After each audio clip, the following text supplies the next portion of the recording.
جو بھی مشورہ دیں گے، جو بھی بولیں گے وہ قرآن اور سنت سے دیں گے۔ جیسے حضور صلی اللہ علیہ وسلم کا جب وفات ہونے والی تھی نا، ان کے آخری لمحات تھے، حضور صلی اللہ علیہ وسلم جو ہے نا اپنے آخری لمحات میں بتائیے کیا بول رہے تھے؟ اپنے آخری لمحات میں انہوں نے یہ بولا تھا، دیکھیں قرآن اور سنت کے ہے نا آپ کو، یا اپنے آخری سرمن لاسٹ سرمن میں،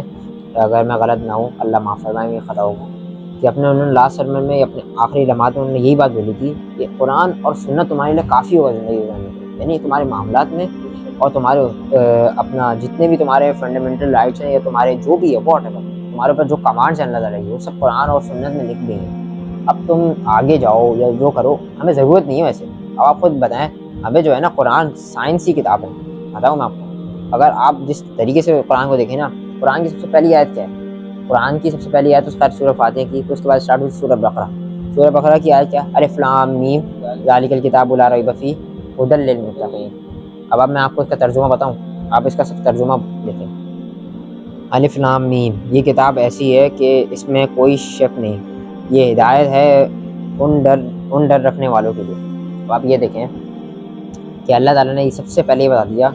سٹارٹ میں اللہ تعالیٰ نے دیکھیں نا آپ کیسی ابتدا کی اللہ تعالیٰ نے، سبحان اللہ، کہ بھائی یہ الف لام میم تو خیر کچھ کوٹس ہوتے ہیں، یہ تو اللہ تعالیٰ اور آپ صلی اللہ علیہ وسلم کے بیچ کے کچھ کوٹس تھے جن کو ہم ڈیکوڈ کر بھی نہیں سکتے، صحیح ہے۔ اصل میں اس کے پیچھے بھی ایک لمبی بحث ہے، مطلب میں آپ کو بتاؤں گا کہ کیوں تھے یہ، اس کے کچھ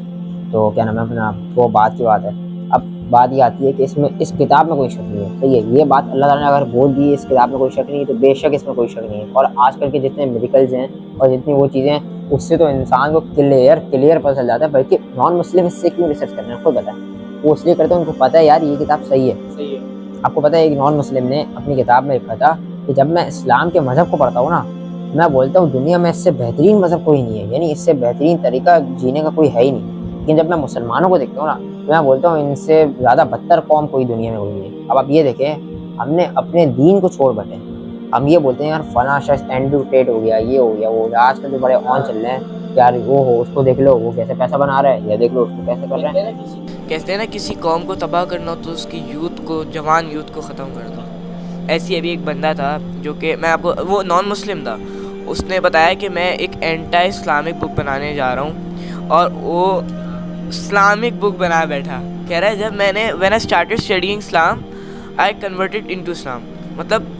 وہ اسلام اینٹی اسلام میں چاہ رہا تھا، اس نے اسلام قبول کر لیا، مطلب اس نے قرآن کا ترجمہ پڑھا ہے نا، اس نے ترجمہ پڑھ کے ہدایت حاصل کی، ہم ترجمہ ہی تو نہیں پڑھ رہے۔ کہ لوگ یہ بولنا شروع ہو گئے تھے کہ یار قرآن کو نا خود سے نہیں پڑھنا اکیلے، خود سے ترجمہ کرو گے نا اور بھٹک جاؤ گے۔ یار دیکھیں آپ خود بتائیں، قرآن کو جب اللہ تعالیٰ نے یہ بات بول دی کہ اس کتاب میں کوئی شک نہیں ہے، ڈرنے والوں کے لیے ہدایت ہے اس کے اندر، جب ڈرنے والوں کے لیے ہدایت ہے اس کے اندر یعنی متقیوں کے لیے اس کے اندر ہدایت ہے، تو آپ یہ سمجھیں کہ یار اس قرآن میں اوور آل سارے مسلمس نہیں بلکہ پورے انسان کے لیے اس کے اندر ہدایت ہے جو اللہ تعالیٰ سے ڈر رکھتے ہیں۔ اب ڈر رکھنے والوں کا مطلب کیا ہے؟ متقی یعنی مسلمانوں کے لیے اس میں ہدایت، مسلمانوں کے لیے تو ڈائریکٹ اس میں ہدایت بتا دی اللہ تعالیٰ نے۔ ہم کیا یہ کیوں ہم لوگ اصل میں نا، ساری بات یہ ہے کہ ڈاکٹر شاہ احمد نے ایک دفعہ بہت سی بات بولی تھی، انہوں نے بولا آپ نے کہ مولوی پروفیشن ہے ایک کریٹ کیوں کیا،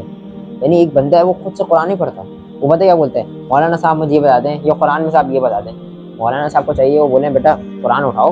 اور خود ترجمہ کرو اس کا، تم خود پڑھو تاکہ تمہیں اندازہ ہو، ہاں اگر تم کہیں پھنسو تو میں تمہیں بے شک تمہیں بتاؤں گا کہ مولانا یا کہیں اگر تمہیں نہیں سمجھ آ رہی کچھ چیزیں تو ہمیں تمہیں بتائیں گے، بے شک عالم تمہیں بتائے گا، گائیڈ کرے گا، حافظ تمہیں یہ بتا سکتے ہیں کہ اس کی تجوید کس طرح ہوگی، لیکن یہ نہیں ہے کہ آپ